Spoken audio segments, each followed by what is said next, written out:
দর্শক কেমন আছেন আপনারা সবাই? ২৯শে জুন রবিবার সপ্তাহের শেষে এমন একটি দিন শুরু হচ্ছে যখন দেশের বিভিন্ন জায়গায় ঝড় বৃষ্টি আমাদের রুটিনকেই বদলে দিতে পারে। কেউ যদি বাইরে যাওয়ার কথা ভাবেন, এখন ওই সময় সাবধান হওয়ার। এই ভিডিও যদি আপনার একটু উপকারে আসে, ভালো লাগে কিংবা আপনি সময় মতো সতর্ক হতে চান, তাহলে একটা লাইক দিয়ে দিন। আর এমন সময়োপযোগী আপডেট পেতে অবশ্যই চ্যানেলে সাবস্ক্রাইব করে রাখুন। আজকের আবহাওয়া অধিদপ্তরের তথ্য দেখা যাচ্ছে বাংলাদেশে সক্রিয় রয়েছে বর্ষাকালীন মৌসুমী বায়ু, যার ফলে দেশের বেশিরভাগ এলাকায় দিনের বেলায় মেঘলা আকাশ ও হালকা থেকে মাঝারি বৃষ্টির সম্ভাবনা রয়েছে।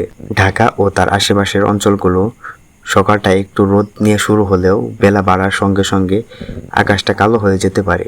যারা অফিস করেন, স্কুল কলেজে যান, তারা দুপুরের পর থেকে একটু সতর্ক থাকবেন, কারণ হঠাৎ করে এক পশলা বৃষ্টি এসে পুরো পরিবেশটাই বদলে দিতে পারে।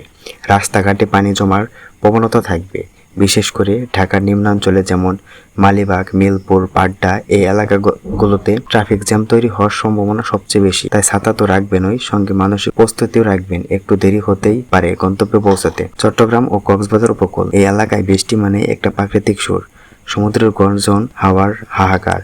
আজ বিকেলের পর থেকে ঝোড়ো বাতাস হতে পারে। তাই যারা কক্সবাজার ভ্রমণে যাচ্ছেন বা মাছ ধরার ট্রলার সাগরে গেছেন, তারা যেন আজ সন্ধ্যার আগে নিরাপদ স্থানে ফিরে আসেন। এখানে সবচেয়ে বেশি আশঙ্কা হচ্ছে বজ্রপাত এবং ভারী বৃষ্টি, যেটা উপকূলের জীবনযাত্রাকে ব্যাহত করতে পারে। সেখানকার কাঁচা ঘর বা দোকান যারা চাল টিন দিয়ে কাটান, তাদের জন্য বৃষ্টি এরকম যুদ্ধের মতো। রাজশাহী ও রংপুর অঞ্চল, এখানে সকালটা অনেকটা শান্ত থাকবে, তবে বাতাসে একটা ভারী ভাব থাকে। আকাশ পরিষ্কার না হলেও একটানা বৃষ্টির সম্ভাবনা নেই। তবে মাঠে যারা কাজ করেন, ধান, সবজি কিংবা আম বাগানে যারা থাকেন, তাদের জন্য একটা ছোট্ট মেসেজ। মেঘ দেখে বোকা কাহারে বলে, একটু গুঁড়ি বৃষ্টি হতেই পারে, তবে সেটাকে ভয় পাওয়ার দরকার নেই।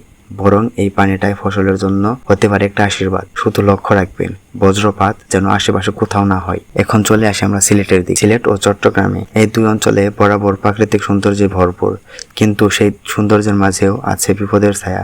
বিশেষ করে সিলেটের উঁচু নিচু রাস্তা বা বান্দরবানের পাহাড়ি পথ, সেখানে আজ বৃষ্টির সাথে আসতে পারে কুয়াশা ও যারা বাইক চালান, ট্যুরে যান, তাদের ব্রেক কন্ট্রোল খুবই গুরুত্বপূর্ণ। একটুখানি অসতর্কতার কারণে বড় দুর্ঘটনা ঘটে যেতে পারে। আর পাহাড়ে বসবাসকারী পরিবারগুলোর জন্য বার্তা হচ্ছে, পাহাড় ধসের সম্ভাবনা আজ তেমন নেই, ছোটখাটো স্লাইড হতে পারে, তাই সজাগ থাকবেন। খুলনা ও বরিশাল, এখানে দুপুরের পর হালকা বৃষ্টির ইঙ্গিত আছে, কিন্তু সেই বৃষ্টির সঙ্গে থাকবে মাটির গন্ধ, দক্ষিণের হাওয়া ও স্নিগ্ধতা। তবে নদীপথে যারা যাতায়াত করবেন, ট্রলার বা লঞ্চে, তারা যেন একটু আগে রওনা দেন, কারণ পানি বাড়লে চলাচল ধীর হয়ে যেতে পারে। আর যারা মাছ ধরেন, তাদের জন্য আজকের দিনটা মাঝামাঝি, একদিকে বৃষ্টি আর একদিকে শান্ত নদী। সাবধানে থাকলেই সমস্যা হবে না। আবহাওয়া সারসংক্ষেপ: আজকের দিনটা মেঘলা, ভেজা আর তাপমাত্রা 20 থেকে প্রায় 32 ডিগ্রি সেলসিয়াসের মধ্যে থাকবে। বাতাসে আর্দ্রতা অনেক বেশি, ফলে শরীর ঘেমে যেতে পারে। যাদের হাঁপানি ও ব্রিদিং সমস্যা আছে, তারা যেন মাস্ক বা রুমাল ব্যবহার করেন, এতে বায়ুর চাপ সহনীয় হবে।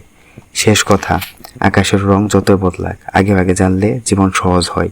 তাই প্রতিদিনকার আবহাওয়ার আপডেট পেতে আমাদের সঙ্গে থাকুন। ভিডিওটা শেয়ার করুন যাতে আপনার বন্ধুরাও জানে আজকের প্রাকৃতিক মন মেজাজ। দেখা হবে পরের কোনো